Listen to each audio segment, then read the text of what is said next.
Morning guys, so I'm reading through the news this morning and the virtual Grand National has come up. I can't quite believe what I'm reading and this shouldn't be allowed to happen. I'm going to explain why in this video. This is basically a virtual Trojan horse designed specifically for bookmakers and it's being sold under a completely false pretense in my opinion.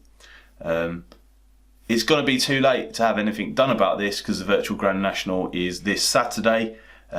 And everybody, including ITV to the Daily Mail, is soaking it up. So earlier in the week, the Betting and Gaming Council revealed on Wednesday that the betting companies will donate their profits from the virtual Grand National to the NHS Charities Group to help the fight against COVID-19, which sounds noble on one hand, but when you look at what's actually happening, I think this is extremely dangerous. So the virtual Grand National is set to raise around £1 million for NHS charities, and bookmakers have claimed they won't be making a profit on it at all. And you see, those words or words to those effect being quoted over many different industry websites, news websites, and it sounds like a great thing to be doing, fighting against COVID-19, supporting all those people in a time of need who really, really need it most. But if you look beyond the very thin layer on the top there, there's a lot more to this, I think, and I'm quite worried about it. Even as somebody that makes their money from the gambling industry, I don't think this is a good thing. The virtual Grand National is set to raise around £1 million for COVID-19, and that sounds brilliant when you consider that £1 million sounds like a lot of money to a lot of people, but in terms of COVID-19, £1 million is not a lot of money. However, if we look at the bigger picture problem that's going to come from this, it's going to cost way more than £1 million. It's estimated that problem gamblers cost the NHS over £100 million each year in mental health. Okay, now consider this. So you've got millions of people sat at home with nothing to do, and they wouldn't normally bet. They wouldn't normally have a bet. But now, because of the virtual Grand National, the noble charity, they're all going to be sat at home downloading a bookmaker's app to place their Grand National bet. Okay? They're then going to place their Grand National bet, the virtual Grand National will go ahead, the funds will be donated to charity and to the NHS, that will be brilliant.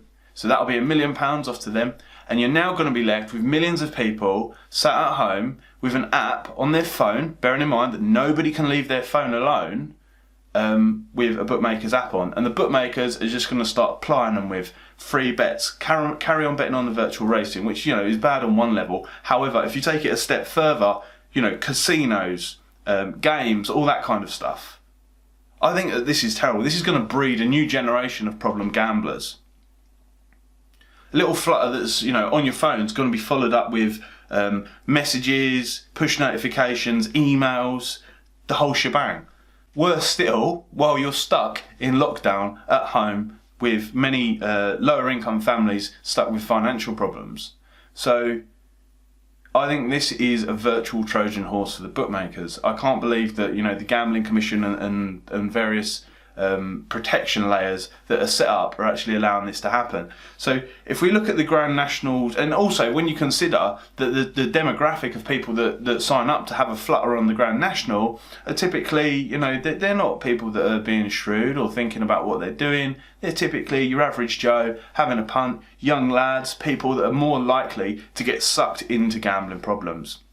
So if we take a look at the Grand National, the Gambling Commission's website there, you'll see that they're hell-bent on restricting VIPs under the age of 25, which is a huge demographic that's going to be hit by the Grand National. They are, they're saying that online advertising rules to protect the vulnerable are being increased, but this is doing the complete opposite. This is pushing gambling to the vulnerable in a time of desperation, via virtual means where, let's face it, we know with virtual racing over the long run, you've got no chance of winning. There's no game of skill in that. Nothing like, trading or betting on various other events.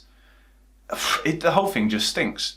It reminds me of the video that I produced a little while ago on this YouTube channel about the Gambling Commission failing consumers. And I think this is going to be a huge failure when they look back in the future. They look back at this, they look back at what happened and how people reacted and started to behave, and it makes no sense. Oh, we'll give the NHS £1 million. 100 million a year is being taken off of them. We're going to massively increase this problem, but we're giving them $1 million, so it's all right. But it's fine because we get our app on everybody's phone. In my opinion, this is just a social disaster waiting to happen.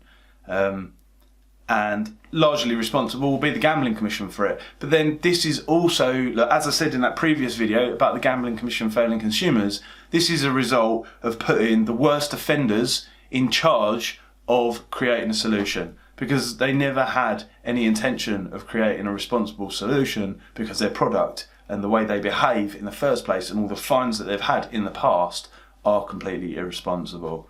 So yeah, I think it's great that some horses won't get hurt this year throughout the Grand National. I know a lot of people get upset about that, but the reality is, on the flip side, a lot of people, a lot of families and a lot of social problems are going to come out of this and be hurt. So to my mind, it makes no sense to put more of a drain on the NHS in a time of need when we don't have to. I really don't think this should be happening.